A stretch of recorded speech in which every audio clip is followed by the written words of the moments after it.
Hello dear internet user, Lewis here. And no, this isn't an attempt to stave off the cost of living crisis with the heating bills. This 13.5 foot long appendage indicates that today I'm going to be doing a brief rambling about Doctor Who. So I've got a quick summary of my thoughts on the rather topical news that's been dividing fans' opinions regarding a certain Doctor Who release due in a couple of weeks, as we're now into the celebratory month of the show's 60th anniversary. My God! The release in question is a brand new adaptation of one of my all-time personal favourite stories, namely The Daleks by Terry Nation. The original, you might say. This 7-episode serial first broadcast between late December back in '63 through to February 1964. So in short, as I am trying to keep this video short and sweet because I would normally go full essay Lord overkill on these sorts of things or anything that I feel particularly passionate about.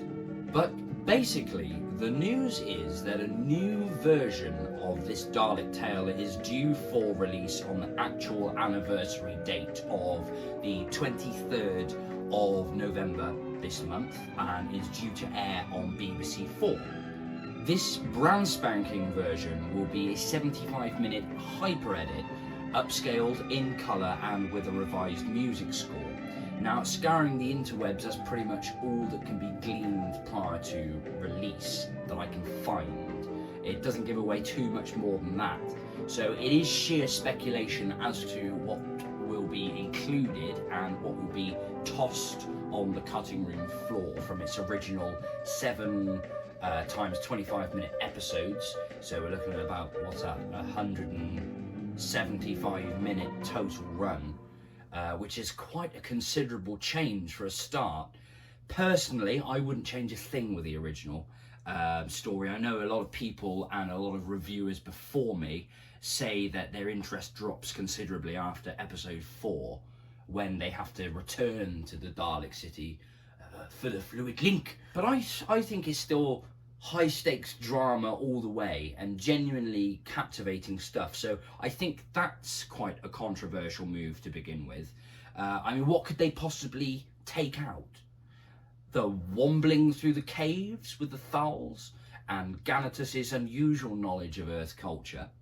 Well, we won't use one of the customs of your planet. What's that? Ladies first. Well, I should hope not. The Billy Fluffs? I'm thinking, namely, the we have no gloves, drugs, or the bit where Aladdin lamps Ian one. And his name is John C. He's gonna get in the ring. The proof will be in the pudding. Another change is the soundtrack.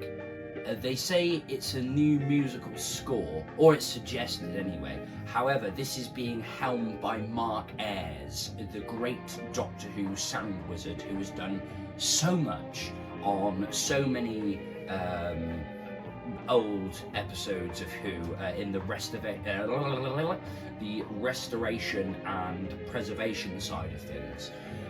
For many years, and I've seen and heard what I'm assuming is some of the raw footage from this adaptation of the Daleks, and it sounded so sharp, and the dialogue separated from its original tracks, which was reminiscent to me of the technology and skills that Peter Jackson employed for a lot of the Beatles material in the last couple of years, Get Back and then Now and Then, which has just been released. So I wonder if it will be that twinned with a new musical composition, so sharpening of the dialogue with a new music score, or a remastering of the original score by Tristram Carey, Brian Hodgson and the BBC Radiophonic Workshop team. I think that the original soundscape, I think, is probably the best way to explain that musical accompaniment. is a real minimalist masterpiece. It just subtly suggests an uneasy atmosphere throughout, through its quiet janglings. So I hope they don't go too bombastic with it and say get Murray Gold in to do all these big grandiose sweeping scores. That's no detraction from the man's talents and abilities, because I think he lent a great deal of style and sophistication to the Russell T Davies revival, but maybe that sort of musical styling would be out of place for this story. I think it needs to be drama heavy rather than relying on the music so much.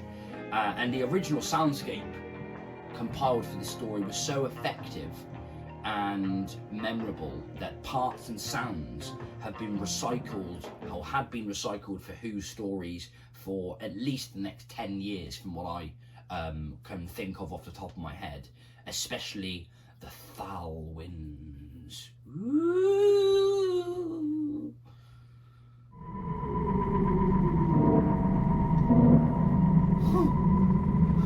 Oh God. Oh my God. Now to my personal opinion. So I would say in the past, when I was younger and more high and mighty acting, I was a bit of a Who purist, in as much to say something along the lines of leave well enough alone. If it ain't broke, don't fix it. You know, it's firstly though, this is not a replacement. They won't be deleting the original from the archive, so it will remain there for anyone to enjoy should they wish to do so on iPlayer, various streaming services, and on physical media. Secondly, if this makes this absolute gem of a story more accessible to new or younger audiences, then so be it. That's a great thing, surely. I think we can all agree on that one. I understand that there are some people that will outright refuse to watch certain media because it's in black and white, yawn, it's so boring, or due to technical limitations of the era in respect of audiovisual quality, and so on and so forth. So if this is a gateway for those people, those sorts of people, to be able to enjoy a real phenomenal piece of television for the first time, then fantastischen wunderbar to them, the lucky old souls. Now I'm really rather excited about all this news because the Daleks, as I mentioned, is one of my all-time personal favourite serials in 60 years of Doctor Who. I think it's a magnificent piece of drama. I think personally, if this was made outside of the Whoniverse and it was made just as a standalone 7-episode serial, it would be as respected and revered, I think, as much as the Quatermass serials of the 1950s. It is that good. Now, I remember getting the beginning box set as a youngster, and on its original release in 2006, would you believe it, and it quickly becoming my favourite piece of physical Who media, and it still holds a special place in my heart to this very day. 17 years on. 17 years, my goodness me. Oh my giddy aunt. With, of course, the Daleks being a standout piece for me. Story-wise, what may come as a bit of a shock to new viewers to this piece is that the Doctor may be unrecognisable with his, or hers, in the case of Jodie Whittaker, now well understood character traits of heroism, bravery, understanding and compassion. And this, to me, is one of the more fascinating facets of certainly the first 3 serials. The Doctor is a bit of an anti-hero. He can be selfish, he can be arrogant, condescending, and willing to risk the lives of his companions for the sake of sheer curiosity. It's only through the I'll try that one again in the King's English. It was only through the inadvertent travellings with Earth people that he starts to adopt more humane qualities, and ergo the human race becomes probably his most favourite. So be prepared for that if this is your first time delving into this story. It may be hard to immediately endear yourself to the Doctor, but this does grow over the course of the story. Another thing I'd care to mention is that one of the greatest joys I had growing up was watching some of these stories for the first time round, and I'm sure many of you, if you had the choice, would be able to be able to go back and experience these things again anew, would take that opportunity. And this new adaptation, I think, will restore some of that ability / quality. I think it could be quite drastic, you know. Do not adjust this set. So overall, I think this is a marvellous idea, to be quite frank. It was, it is, was, is, has been, always will be a pleasure to see new Who content, and this could be the start of an amazing new adventure in space and time, and may open the doors to more unique restoration to what is quite possibly the greatest era of the show, namely the 1960s. And I think these could be more impressive than the movie adaptations from a similar time period as well, with Peter Cushing.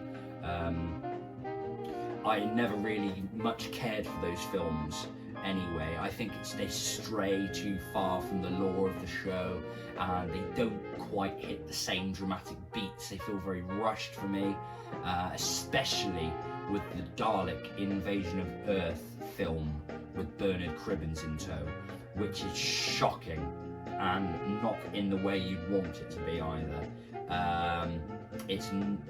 Especially the stupid fucking soundtrack, which make it look like Carry On Daleks.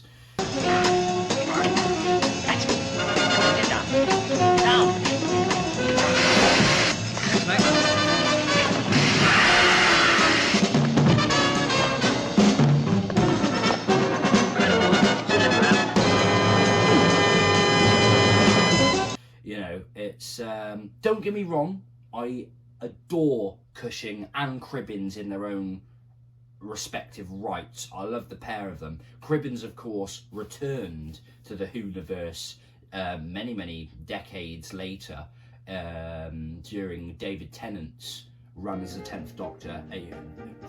Bernard, God rest his soul, appeared as the adorable and memorable Wilf, Donna Noble's granddad. Don't you dare, you aliens!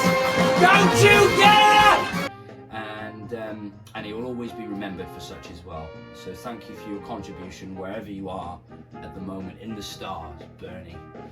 But generally, yeah, the film adaptations really missed the mark as far as I'm concerned. So, what do you think? Are you intrigued?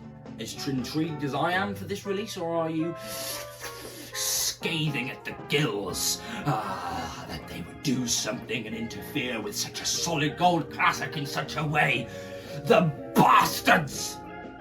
Or are you excited for potential future adaptations in this style, and will you be watching? So let me know down in the comments. Let's get a little discussion going. But please keep it civil. Remember, everyone's entitled to their opinion, and a healthy discussion is always more than welcome, as long as people remain mature. And thanks for stopping by on this brief mini-sode of my stream of consciousness, I suppose you could call it. And see you again soon on the next upload. Ciao for now.